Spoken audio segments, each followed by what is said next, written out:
Self-sabotage occurs when you wittingly or unwittingly become your own worst enemy. As your own worst enemy, you tend to do the opposite of what would make you happy and successful. If you were to look closely, you'd likely discover that many failed goals, relationships, businesses, and dreams have strong roots in self-sabotage. We tend to get in our own way and do it consistently. What if we didn't, though? What if you eradicated self-sabotage from your life? You'd immediately begin to reap the following 7 benefits. 1. Better decisions. Poor, impulsive decisions are often the gateway to failure. When you make a self-sabotaging decision, you have to get very lucky in order for things to work out. Here are some examples. Saying yes to marriage when you have serious doubts about the person you are with. Starting a business without experience, funds, or a plan. Making purchases that you cannot afford. Confiding in someone with a history of gossip.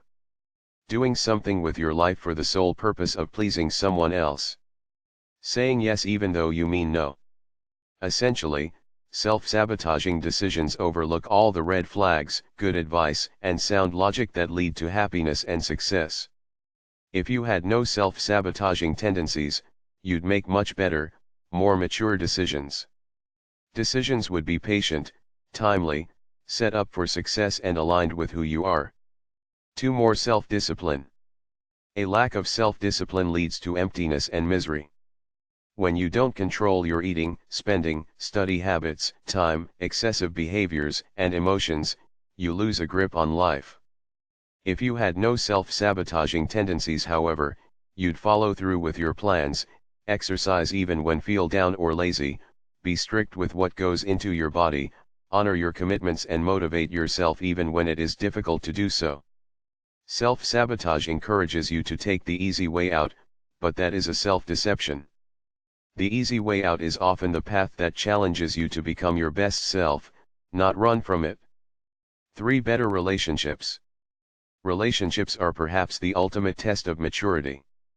Can you speak your mind, be flexible, take the other's point of view, make sacrifices and be true to your word?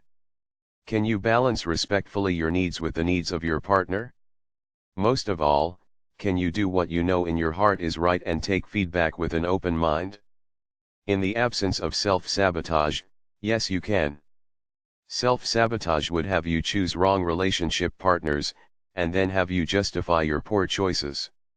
You'll choose people who control, reject, and deprive you of what you need to be happy. 4. Vitality and health. There is no greater peace than to know that you are 100% invested in fulfilling your purpose in life to the best of your ability. Lots of energy and vitality are not difficult to acquire. You just need to eat right, exercise and supplement any nutritional deficiencies over time. This requires lots of study and experimentation. Most of all, it requires sticking to a conscious plan consistently. In the absence of self-sabotage, you absolutely can achieve a wonderful and fulfilling state of physical and mental health. Just do the research and stick to the plan. You want to treat your mind and body respectfully, because they are your vehicles to peace and happiness. It's obvious. Why would you ever mistreat yourself? You would because self-sabotage will encourage you to give up and throw your health out the window. In some cases, people are willing to shave decades off their life as part of their cycle of self-sabotage. 5. Peace of mind. There is no greater peace than to know that you are 100% invested in fulfilling your purpose in life to the best of your ability. Peace of mind comes from acting in the way that you know is right, working hard, and accepting your limitations. Self-sabotage is the ultimate destroyer of inner peace. Self-sabotage is that voice in your mind that tells you to give up, that you can't do it, that it's not worth it. If this voice is more powerful than you, then you'll probably believe it and not put forth your best effort. No peace in this. 6. Greater emotional resources.